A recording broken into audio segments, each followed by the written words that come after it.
Well, it was different in the sense we went to Louisiana just after Hurricane Katrina, and the place was an absolute mess. We had no place to stay. The Vincentian fathers were very good and gave us a place that we could use temporarily. But we were presentation sisters from all over. I went to Louisiana with a sister from Dubuque, Iowa, a sister from Ireland, and then two sisters from Newfoundland, Canada. And then eventually, as I lived there, I lived with many different people because some of those people returned to their communities and other people came in their place. I lived with a sister from England, and one of the sisters from this community, Sister Anna Raymond, I lived with her.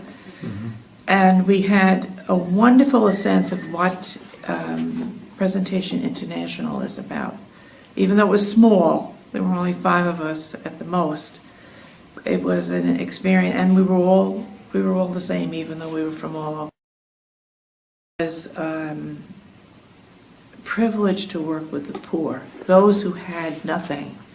After Hurricane Katrina, the city was leveled, and then people who necessarily were poor were even further down, and it was almost like mind-blowing and refreshing to hear them say, it seems to be getting better, sister, or I went to such and such and it was open. Things were closed down for a long, long time, and to experience their idea or their own interpretation of how God is in their lives.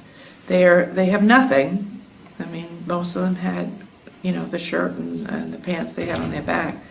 But many of them had a way of sharing the tremendous richness that was theirs. And we were the benefactors. I mean, everybody thinks, well, you go to help the poor, and you help them, and you give them, and you do this. It's very, very different. They give you more than you'll ever be able to give to anybody else. They had a refreshing way of even saying things. One of the days I was working, it was my afternoon, and this day everybody took turns in closing the center where I worked. It was my turn to say, we're closing, everybody has to leave, and it was like a hard thing because they had no place else to go. And I can remember I used to say, oh, I hate this job. And I would go out and I'd say, okay, fellas, it's time. We better get moving along. And they were. And then I saw this one guy come out and up on the boardwalk on the side there. And he was heading for the bathroom. And I said, oh, he's going to be in there for an hour because he doesn't want to leave. But he wasn't. He went in and he came out.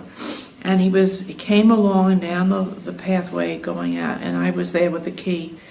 And he looked up and he said to me, Sister Enid, I give you my heart.